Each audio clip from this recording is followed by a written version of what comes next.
और वहीं दिल्ली में 25 करोड़ की चोरी को पुलिस ने हफ्ते भर के अंदर ही सुलझा दिया। आरोपी को छत्तीसगढ़ से गिरफ्तार कर लिया गया, लेकिन चोरी के मास्टरमाइंड ने ऐसा प्लान बनाया था कि अगर वो इसमें कामयाब हो जाता तो नहीं चोरी का माल पकड़ा जाता और न आरोपी।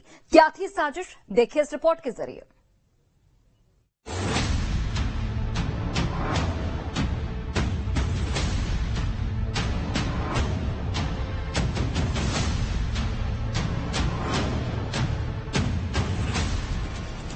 ये सोना शायद ही पकड़ा जाता, ये नोट शायद ही बरामद हो पाते।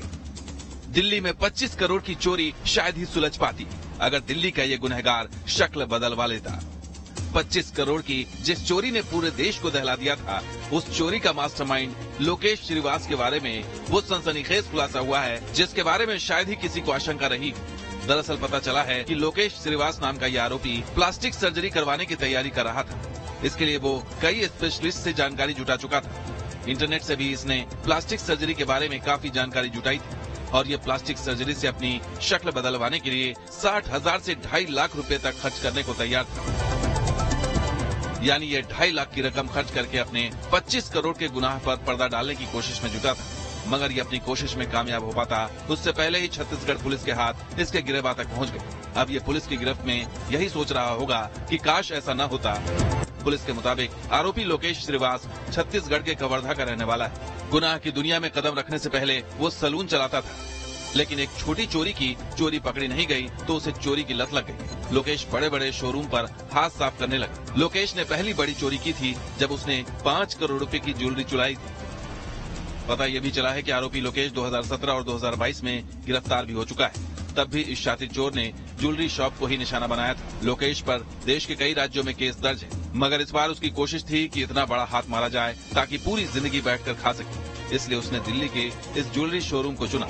चोरी की वारदात को अंजाम देने से पहले इसने 15 दिनों तक रेकी की थी। दरअसल ये जानना चाहता था कि कब शोरूम पर ज्यादा भीड़ रहती है और कब कम भीड़ रहती है। शोरूम में सबसे कीमती गहने कहाँ रखे जाते हैं। पूरी जानकारी मिलने के बाद इसने रविवार तक का इंतजार किया, क्योंकि सोमवार को छुट्टी होने की वजह से रविवार रात 9 बजे से मंगलवार सुबह 11 बजे तक शोरूम बंद रहता है। बस लोकेश श्रीवास ने इसका ही फायदा उठाया।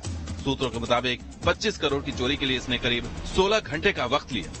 ज्वेलरी शोरूम के हम अंदर हैं, जहां पर आप देख सकते हैं कि ये जो स्ट्रांग रूम है, इसमें कुमल करके चोर यहां से अंदर घुसे थे और उसके बाद यहां से ज्वेलरी और जो कैश रखा हुआ था वो स्ट्रांग रूम के अंदर से निकालकर ले गए थे।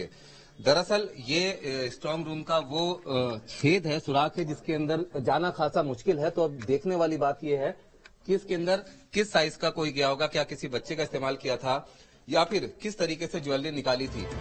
बताया जा रहा है कि लोकेश ने अब तक 11 चोरियां की हैं। इसमें दिल्ली के भोगल में की गई चोरी सबसे बड़ी। बेशक इसने चोरी करने और खुद को बचाने में बड़ा दिमाग लगाया, मगर तारीफ करनी पड़ेगी पुलिस की टीम की, जिसने 2 दिनों के भीतर दिल्ली को दहलाने वाली इस चोरी को न सिर्फ पकड़ा, बल्कि आरोपी के कब्जे से 12 लाख रुपए कैश और 18 किलो से ज्यादा सोना और हीरे बरामद कर लिए।